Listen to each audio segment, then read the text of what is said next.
Assalamualaikum warahmatullahi wabarakatuh. Perkenalkan nama saya Yosef Randi Menunutu dengan NIM 452230005, di mana saya akan membawakan materi tentang manajemen kredit atau pinjaman. Nah, berikut adalah beberapa materi atau pokok bahasan yang saya akan bahas. Sebelum masuk ke pembahasan lebih jauh, kita mulai dulu dari pengertiannya.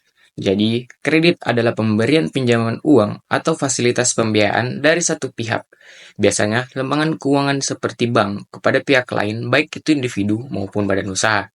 Nah, pinjaman ini tentu harus dikembalikan dalam jangka waktu tertentu, dan biasanya disertai dengan bunga atau imbalan lainnya sebagai bentuk keuntungan bagi pihak pemberi kredit.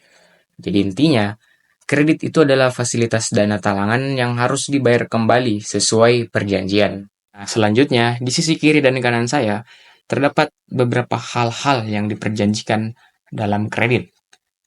Nah, kita akan membahas beberapa hal penting yang biasanya diperjanjikan dalam sebuah perjanjian kredit.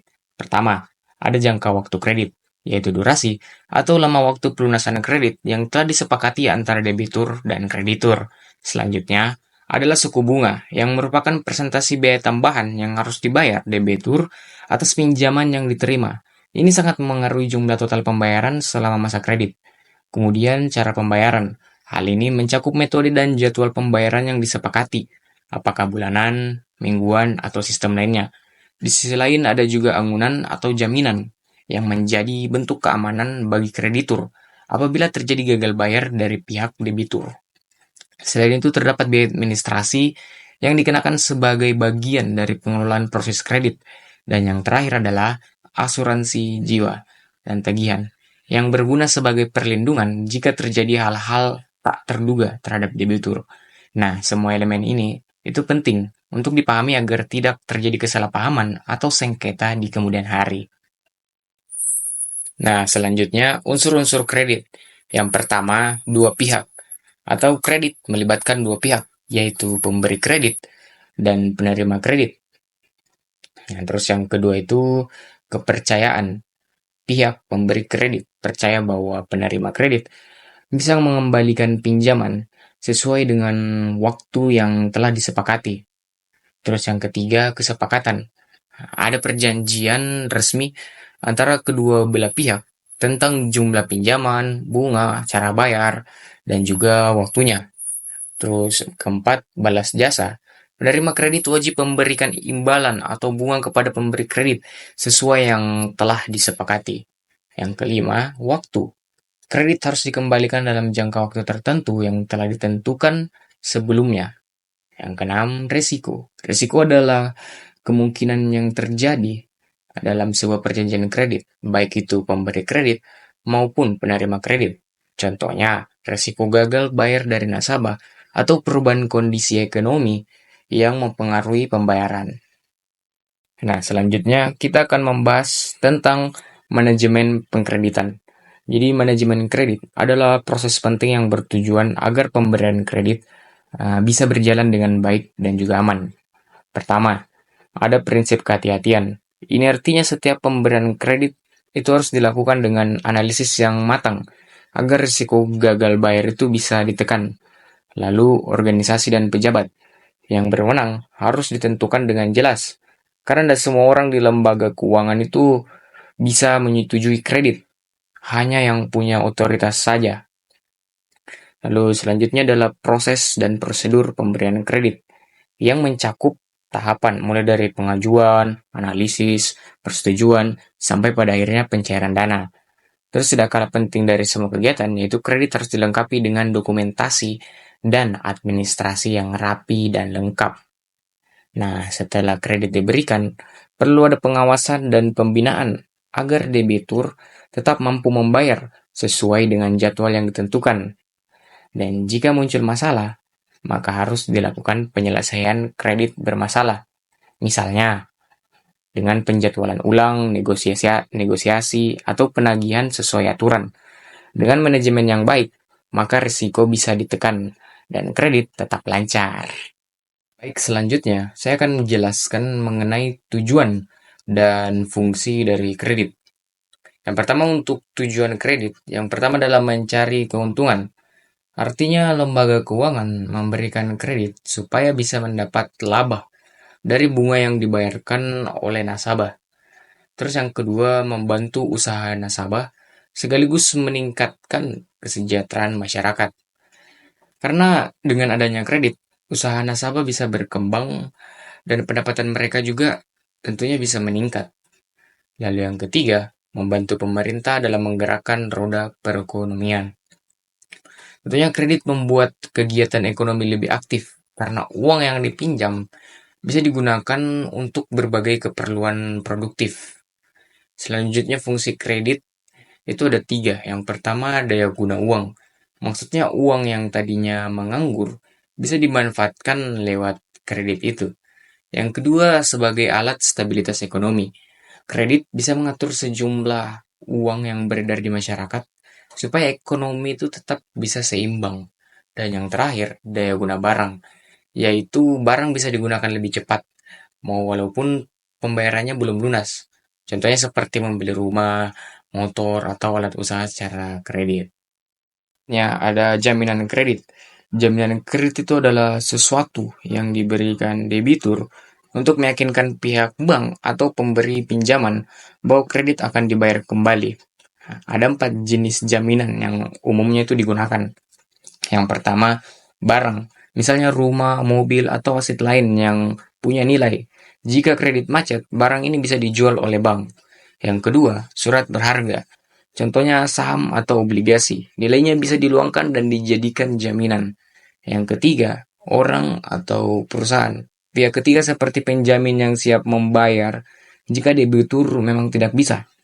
Terus yang terakhir, asuransi. Asuransi bisa mengganti pembayaran jika terjadi hal yang tak terduga, seperti meninggal ataupun sakit berat. Nah, berikutnya saya akan jelaskan mengenai jenis-jenis kredit dari segi sektor ekonomi. Yang pertama, ada kredit pertanian, yaitu kredit yang diberikan untuk usaha di bidang pertanian, seperti pembelian bibit, pupuk, atau alat pertanian. Lalu ada kredit peternakan, yaitu kredit yang dipakai untuk usaha peternakan. Biasanya itu membeli hewan ternak atau pakan. Selanjutnya itu industri, yaitu kredit untuk sektor industri, baik itu industri besar maupun kecil, seperti usaha pabrik atau kerajinan.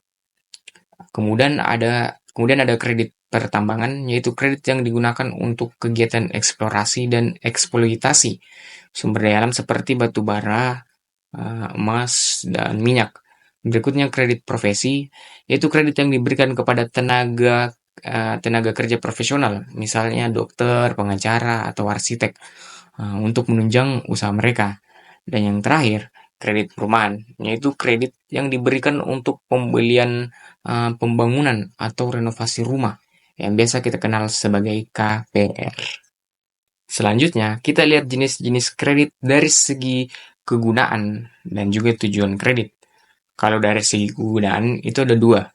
Yang pertama, kredit investasi, yaitu kredit yang digunakan untuk pembelian barang-barang modal atau aset tetap, contohnya mesin pabrik atau alat produksi, yang hasilnya bisa dinikmati dalam jangka panjang.